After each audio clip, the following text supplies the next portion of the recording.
Good morning. It is Friday, January 31st. Ooh.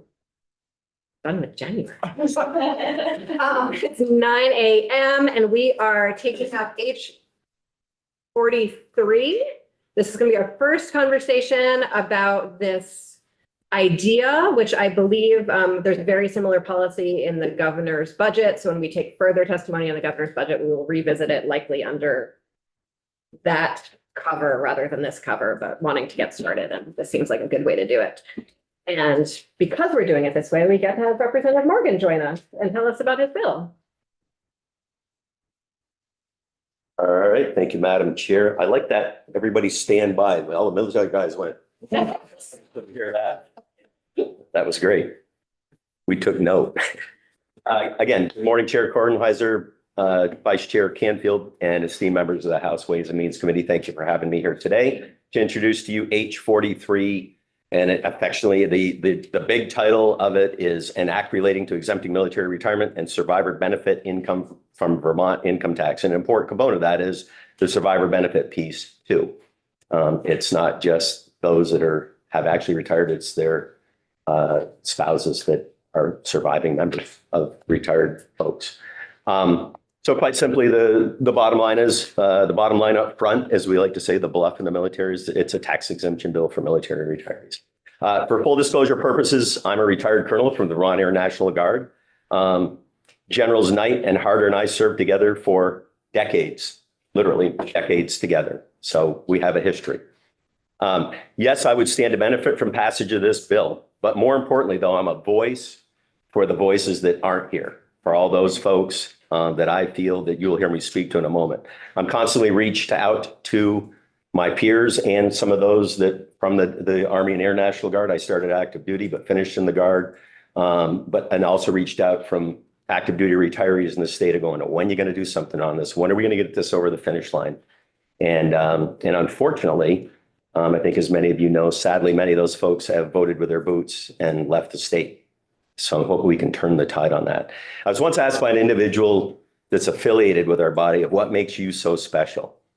And I kind of took a little exception to that. I was taken aback by it, but I recovered well, I think. And I said, you'll never hear me say that we're special, but I will tell you that we're unique. Okay. And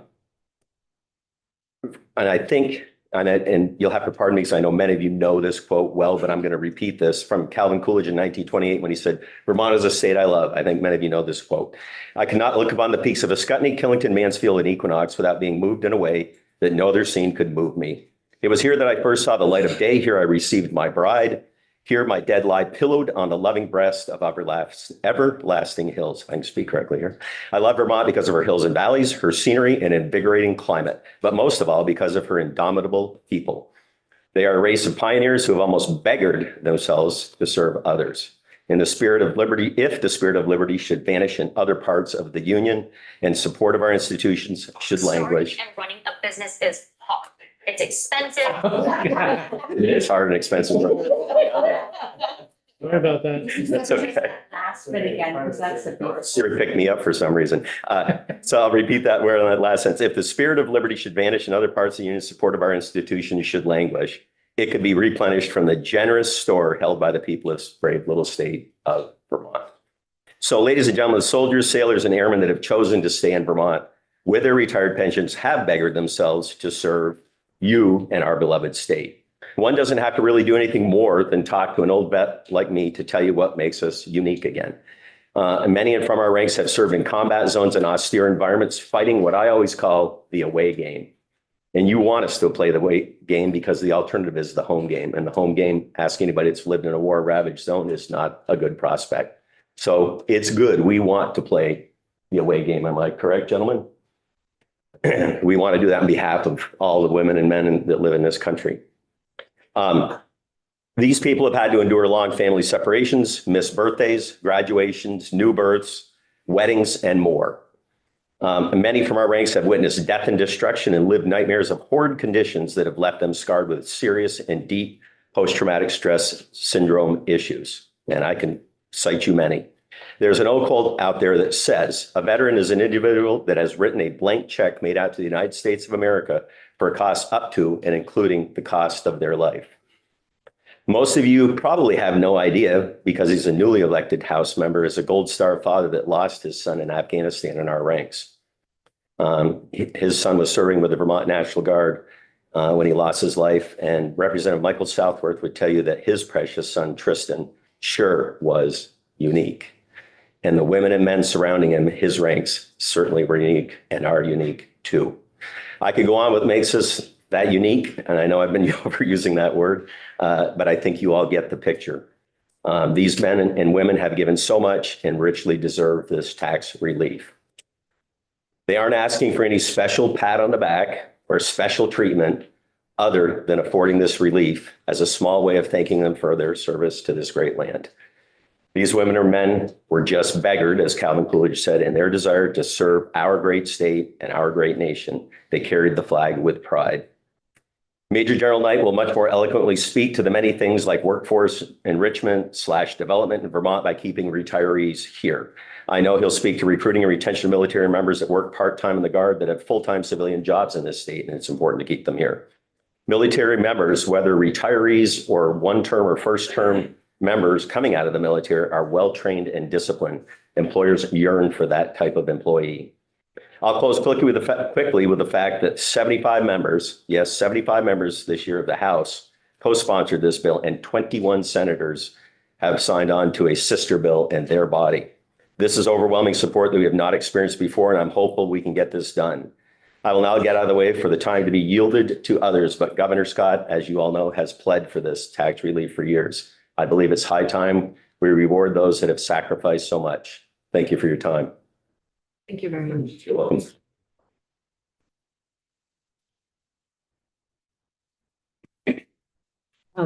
So if Pat from JFO could join us next, that would be great.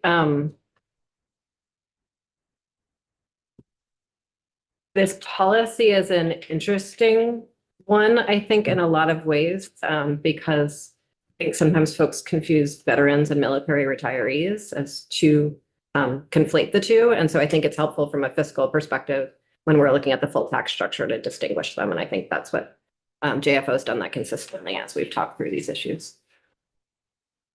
So I'm going to share my screen. I am Pat Titterton from the Joint Fiscal Office for the record. On your website, there is a memo about this bill, H43.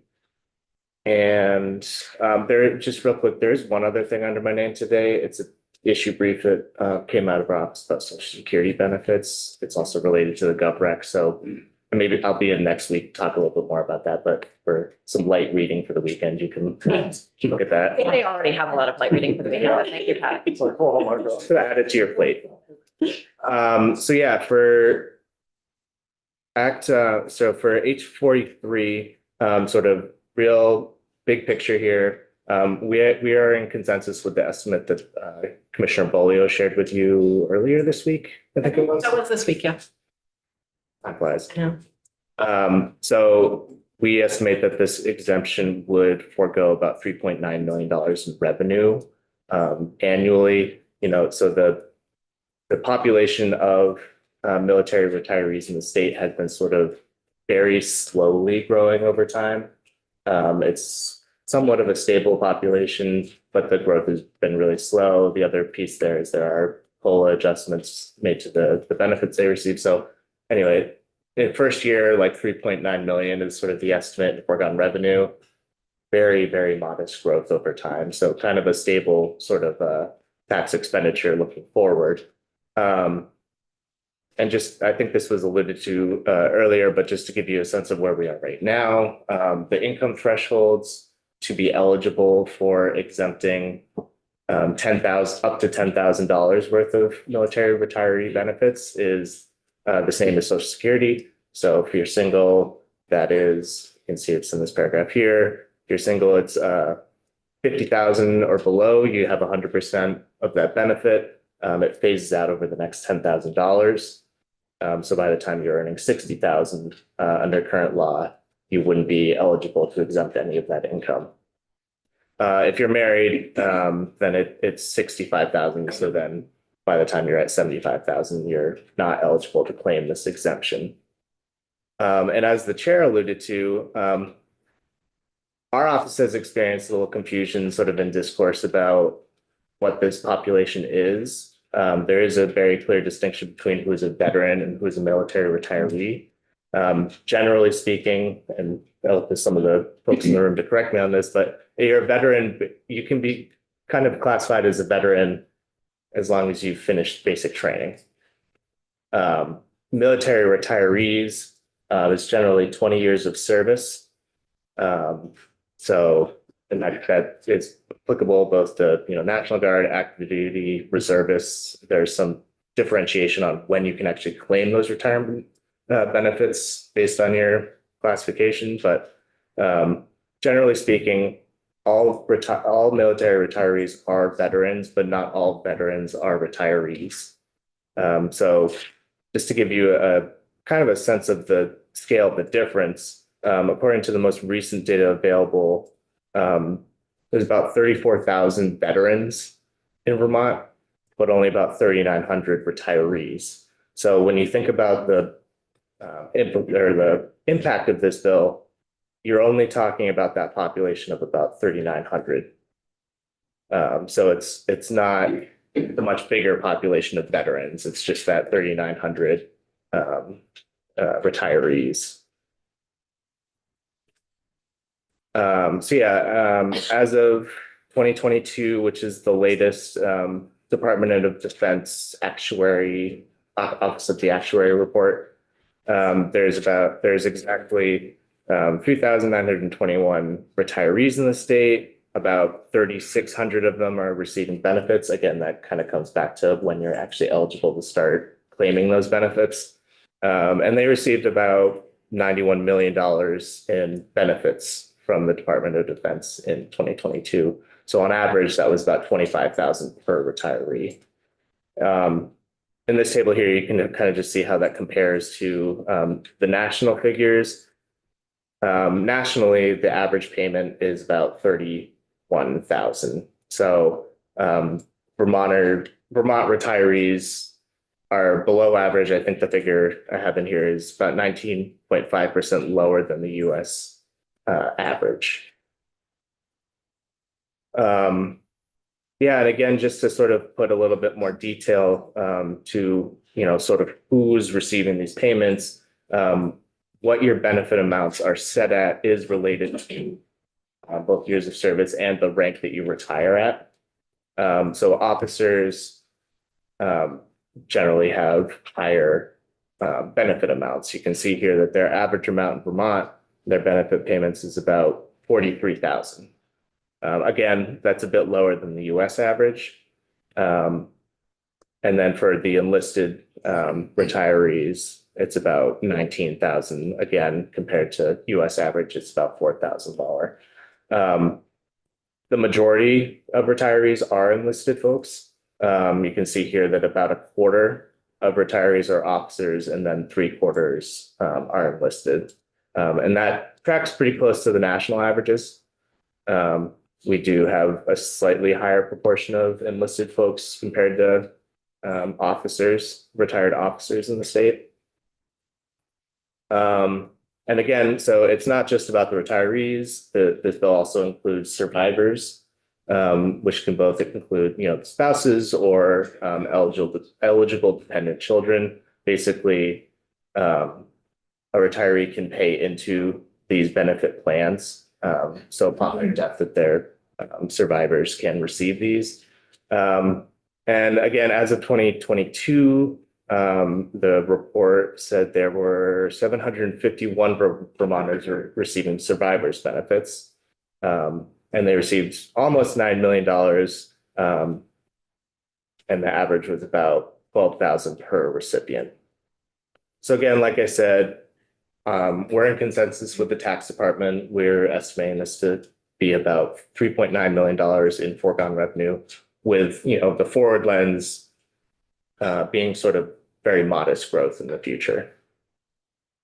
Patrick, I have several constituents who go to White River for healthcare. So are these guys taxed on the healthcare they receive at the VA? That I don't have the answer to And well, right now. this I can look bill, into that. if they are taxed on it, would this bill get rid of it? So I'd look to my legislative counsel colleague, but my understanding this is only related to the pension payments. Cash payment, Yeah. so not benefits, just, well, I mean, like. Yeah, if so I think of when I say the Oh, retirement benefits, I purely mean the pension payments that they receive. Okay, Yeah. okay, that makes a difference. Yeah. Okay, so it would not, if they are taxed on that and other things that I don't know about, it would not get rid of it if it's an in-kind payment. So I don't believe that they're taxed on their VA benefits. I see some head shakes to my left over here. But again, so this is purely dealing with the pension payments. And we're gonna have some other folks sit in that chair in a second, but Yeah, okay. I'm curious what it would even look like to tax someone's healthcare benefits.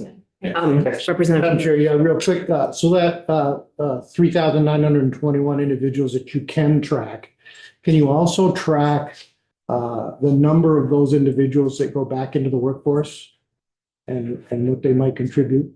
So we probably wouldn't have the level of detail to know all of, so one way you could potentially tell that is, when they file their taxes, they're going to be claiming several types of income, many of these people. A lot of these individuals retire between the ages of 35 and 50, which are kind of like prime working years. So it's likely that they're going to be working a job as well. So anyway, this is all to say, I don't have access to the tax returns to be able to go through and identify this.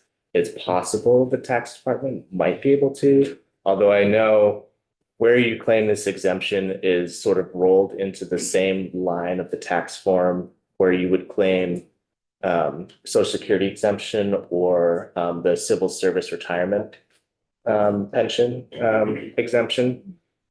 So it's possible potentially maybe to figure that out. But what I'd sort of point you to is the vast majority, it's somewhere between 70 and 80% of retirees retire between the ages of 35 and 50. So it's likely that they're going to have income from, some other source, some other job they're working. Yeah, thank you.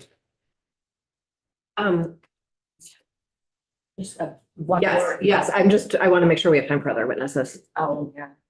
You mentioned civil service exemption. Is that a federal exemption that's required of states? No, that's not required. I think that was first enacted in tax year 22. It was actually the same year that the $10,000 exemption for military retirees became active. It was the bill that has the CTC, the brand new child tax credit and the expansion of the earned income tax. I don't remember. And it was the same year that we passed the corporate tax changes. One other thing I think I forgot to mention.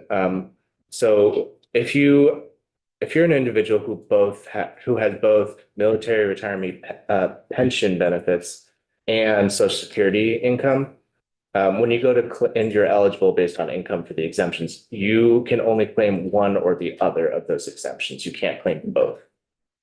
Even if you're under the limits. If you're under the limits, the income limits for both are the same. Yeah. But when you go to file your taxes, basically the math you'll end up doing is which one gets me the bigger exemption here. Yeah. You can't claim both. Yeah. So that's, sorry, I forgot to mention that earlier.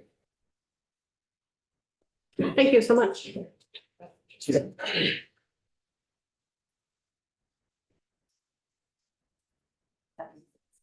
Major General Knight, thank you so much for joining us in committee. Really appreciate you taking the time. Good morning, Madam Chair. I appreciate the opportunity. I know time is short. I will be succinct and eloquent. And we were. I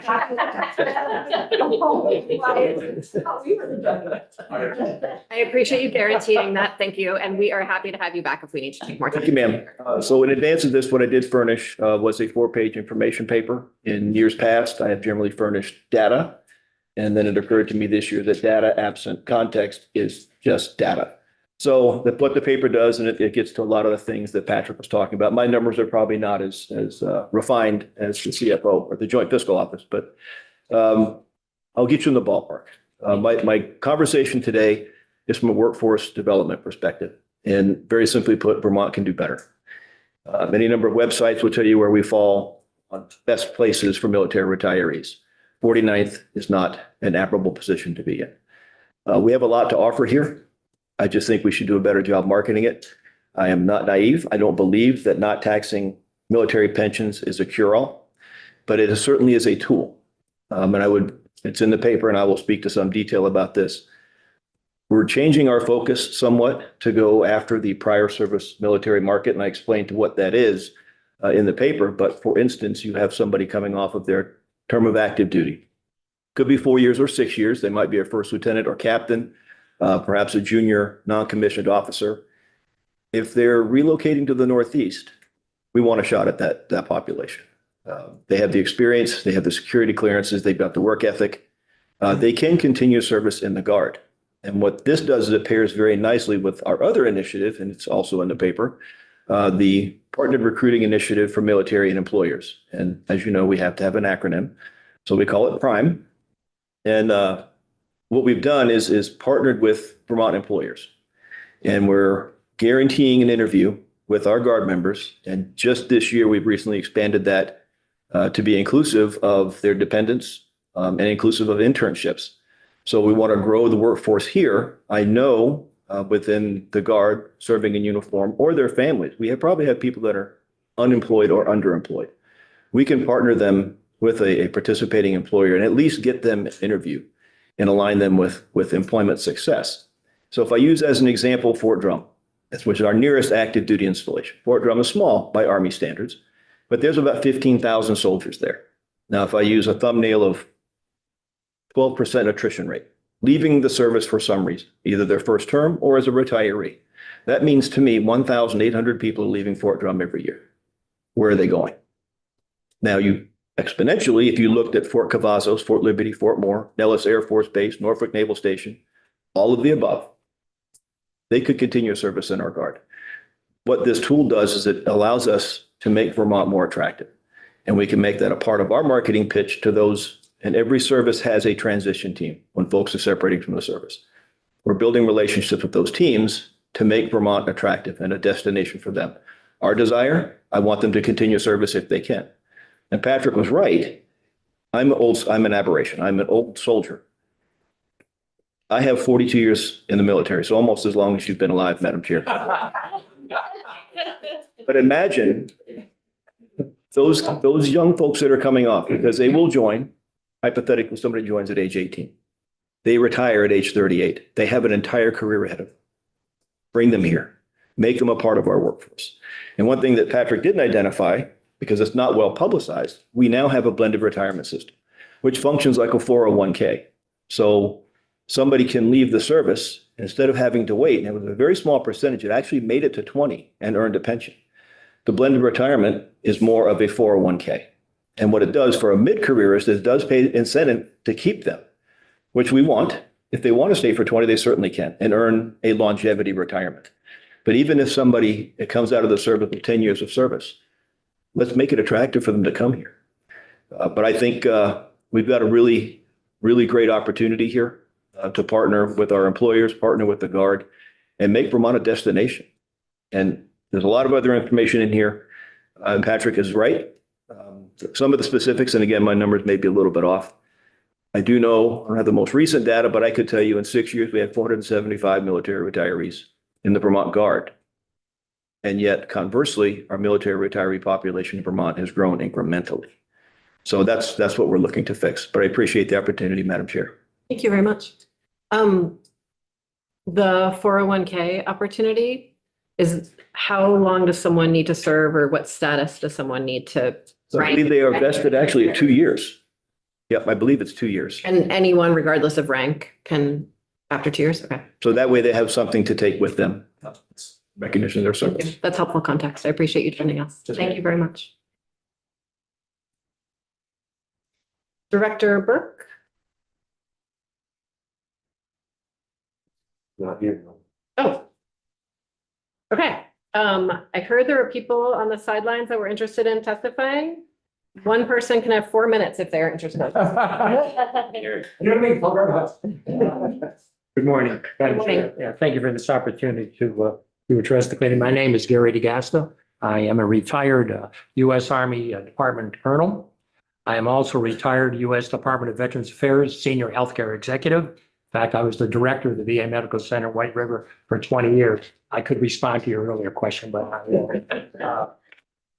I will be speaking today. My role as the chairperson of the Governor's Veterans Advisory Council. Full disclosure, I am also president of the Board of Trustees of the Vermont Veterans Home in Bennington. Proposals to exempt military retiree from Vermont state income tax are not new and date back actually to the Cunin administration. Various proposals to exempt military repay for Vermont state income taxes have been presented to state legislatures and to governors of both parties over 3 decades. A detailed discussion of the differences that are recounted in a white paper, which I'll also attach to try to keep this very, very brief. And I'll do that in 2 or 3 other parts of my presentation rather than elaborating.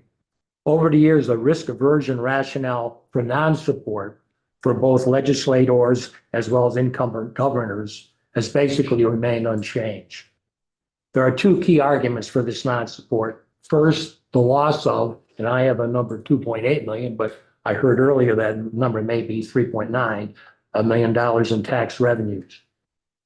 Eliminating tax on retirement benefits will be an important step to both attract and retain in Vermont veterans and their families, and will help to strengthen our state's economy and workforce, and hopefully eliminate that projected loss and make it a win for the state.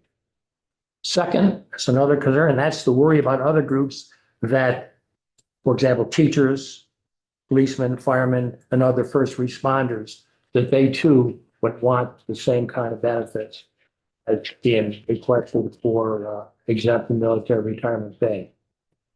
I think that's a non-appropriate argument. And again, I have a white paper which I will submit to the committee for consideration in that regard. Vermont must address the demographic crisis of fewer and fewer working age residents and a growing number of senior citizens. There are simply not enough workers to keep the economy going or growing. We know that, and that's a matter of fact. Prior service members, including military retirees, bring a depth of experience to Vermont.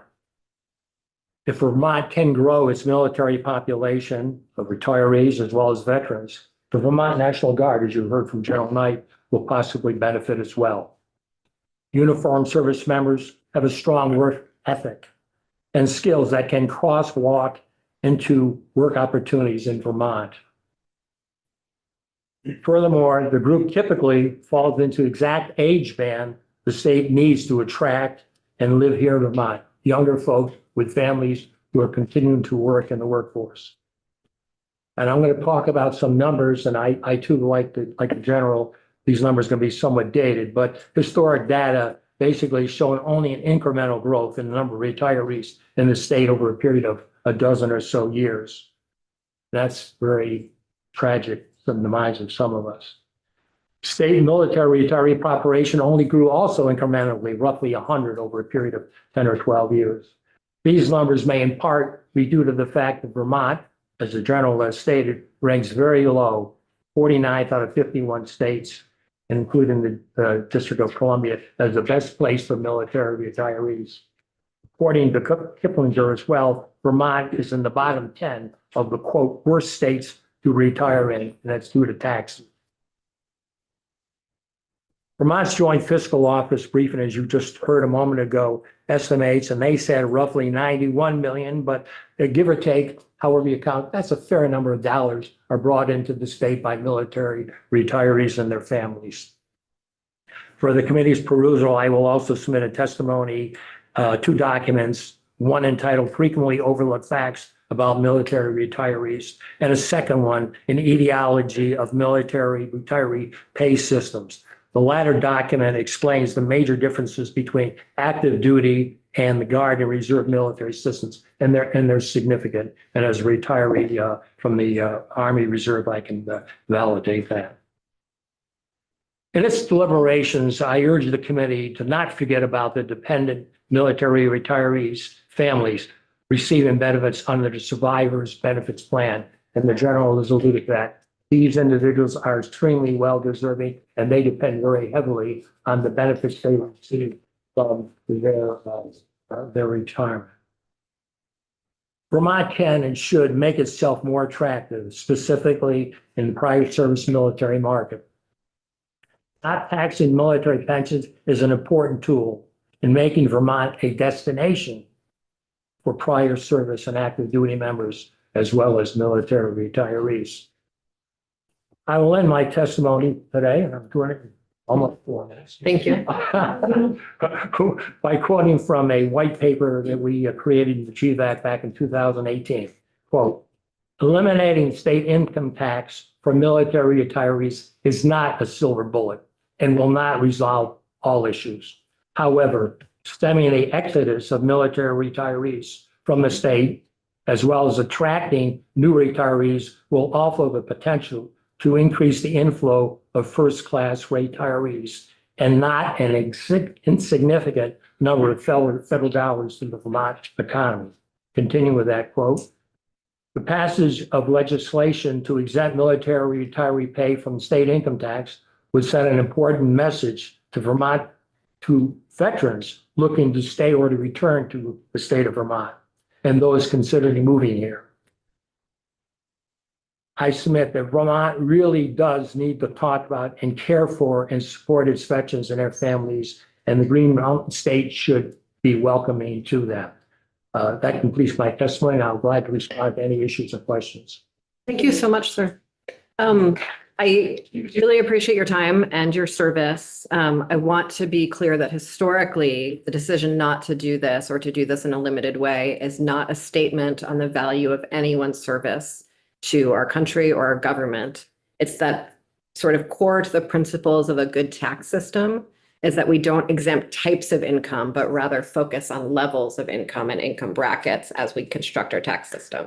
And I very much appreciate the service of everyone in this room and the time we have spent this morning. Thank you. And we will discuss it at a later date. Thank you. We need to go to, yes, Representative Canfield, you can say something and then we're going to go. We need to get to the floor because the National Guard chaplain is going to give the devotion.